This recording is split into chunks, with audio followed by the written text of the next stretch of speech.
আসসালামু আলাইকুম। আমার চ্যানেলে আপনাদেরকে স্বাগতম। ভিতরে অনেক খেলা চলছে। বিএনপি যে কোনো সময় ভেঙে যেতে পারে, তার কিছু নমুনা দেখেন আপনারা। তারেক জিয়া কিন্তু এখনও আমাদের বাংলাদেশে আসতে পারেনি। তারেক জিয়া যদি বাংলাদেশে আসার প্রক্রিয়া শুরু করতে হয়, তাহলে তারেক জিয়া সকল মামলা আইনিভাবে খারিজ করতে হবে এবং যেসব মামলা সাজা হয়ে গিয়েছে সেগুলো রাষ্ট্রপতির কাছে ক্ষমা চাইতে হবে। এটা কি আদৌ সম্ভব?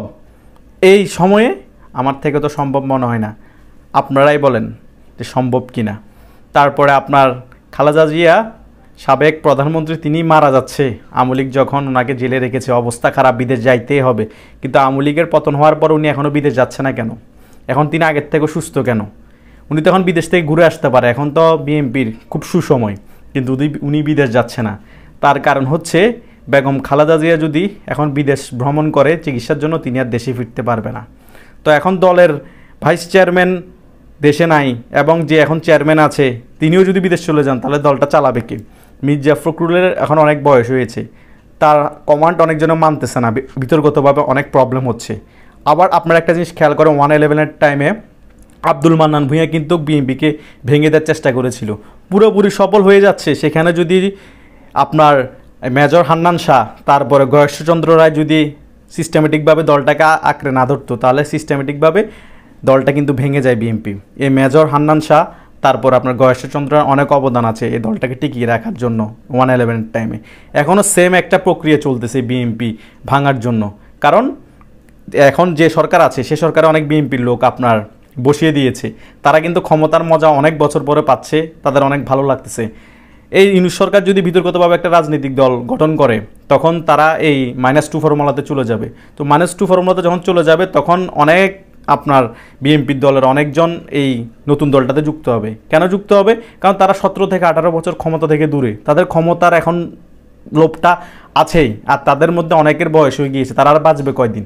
তারা যদি এই 5-10 বছরের মধ্যে ক্ষমতায় না আসে, তাহলে তো আর বেশি দিন বাঁচবে না। শেষ বয়সে আর কী রাজনীতি করবে? সেই কারণে তারা ওই দলটাতে যুক্ত হবে, অন্তত ক্ষমতার জন্য হলো। আর যারা এখন এই বিভিন্ন দপ্তরে বিএনপি যুক্ত হয়েছে, তারাও ক্ষমতার মজাটা লুফে নিবে। এটাই হচ্ছে বাস্তবতা। তখন ডক্টর ইউনূস বিএনপিকে আপনার সিস্টেমেটিকভাবে ভেঙে দিবে। আর আওয়ামী লীগকে তো এখন দাবিয়ে রেখেছেই। আর আওয়ামী লীগকে আর বিএনপিকে এভাবে -2 ফর্মুলাতে নিয়ে যেতে চাচ্ছে। আর বিএনপি কেন ভেঙে যাবে? কারণ বিএনপির এখন রুমিন ফারহানা বলতেছে উনি নাকি নিরাপত্তায় ভুগছে। তারও কোনো নিরাপত্তা নাই, তিনিও অনেক ভয়ে আছে।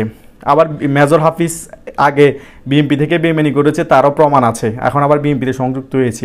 বিএনপি থেকে তৈমুর আলম খন্দকার, তারপর আরও বিভিন্ন ধরনের লোক বিএনপি থেকে বাইরে হয়ে গিয়েছে। আর যারা এখন বিএনপিতে আসতে যাচ্ছে, তাদেরও কোনো বিশ্বাস নাই থাকবে নাকি থাকবে না। আর বিএনপি এখন একটা ডিক্লেয়ার দিয়েছে, 6 মাসের মধ্যে বিএনপিতে কোনো কাউকে সংযোজন করা হবে না। কেন ডিক্লেয়ার দিয়েছে বুঝতে পেরেছেন? বিএনপির মধ্যে অনেক প্রবলেম চলতেছে, নিজেরা মারামারি করে অনেকজন মারা যাচ্ছে নিজেদের দলের মধ্যে। আর প্রত্যেকটা জেলার উপজেলা স্বেচ্ছাসেবক দলের আপনার সভাপতি, তারপরে বিএনপি সভাপতি, তারপরে আপনার ছাত্র দলের বিভিন্ন ধরনের নাম আসতেছে অনৈতিক কর্মকাণ্ডে।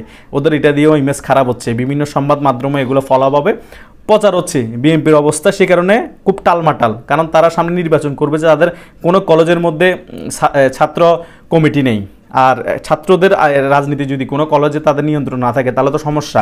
আগে থেকে আমি দেখতে পেয়েছি যে জামাত শিবির না হলে ছাত্রলীগ কলেজ রাজনীতিগুলো বেশিরভাগ নিয়ন্ত্রণ করে। আমাদের চট্টগ্রাম ইউনিভার্সিটি বলেন, চট্টগ্রাম কলেজ, মহসিন কলেজ, সবসময় হয়তো ছাত্রলীগ না হলে আপনার ছাত্র শিবির তারা নিয়ন্ত্রণ করে। ঢাকা ভার্সিটি তো সেম, হয়তো ছাত্রলীগ না হলে ছাত্র শিবির খুব স্ট্রংভাবে নিয়ন্ত্রণ করে। ছাত্র দলের বাংলাদেশে যেসব খুব স্ট্রং বিদ্যাপীঠ, সেগুলোর মধ্যে তাদের ভালো কোনো আপনার স্ট্রং ছাত্র নেতা নাই, ওরা গড়ে তুলতে পারতেছে না। আর পুরো বাংলাদেশে ওদের কোনো স্কুল কলেজের দখল নাই, বা ওরা স্ট্রংলিভাবে রাজনীতি করে তাদের দলটা গোছাবে, সামনের ভোটের রাজনীতি করবে।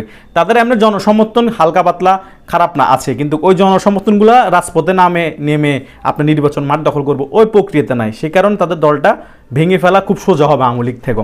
আর আওয়ামী লীগ এখন দুঃসময় চলে যাওয়ার ফলে আওয়ামী লীগ সকলে এখন একতাবদ্ধ হয়ে গেছে, যেসব গ্রুপিং ছিল। কিন্তু বিএনপির মধ্যে গ্রুপিং এখন উল্টা বেড়ে গিয়েছে, কারণ তারা এখন খোলা মাঠ পেয়েছে।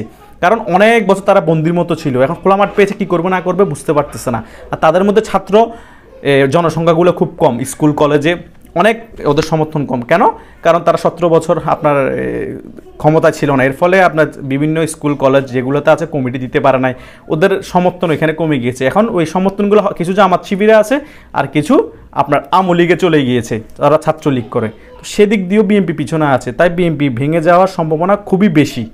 এখন টেকনিক্যালিভাবে যদি আপনার বিএনপি রাজনীতি করতে পারেন তাহলে নাও ভাঙতে পারে, আর যদি ডক্টর ইউনূসের রাজনীতির চিন্তাভাবনা আরও দূরদর্শিতা থাকে তাহলে ভেঙে দিতে পারবে, এটাই বাস্তবতা। কারণ ওদের দলের প্রধান দুইজনই অবস্থা খারাপ, যে খালেদা জিয়া আছে ওনার অবস্থা শরীর তেমন ভালো না, আর যে এখন দলের ভারপ্রাপ্ত চেয়ারম্যান হিসেবে আছে তিনি দেশে আসতে পারতেছে না, এটাই হচ্ছে বাস্তবতা। ধন্যবাদ, আশা করছি আপনারা ব্যাপারগুলো বুঝতে পেরেছেন। আমার চ্যানেলটি আপনারা সাবস্ক্রাইব করে দিবেন।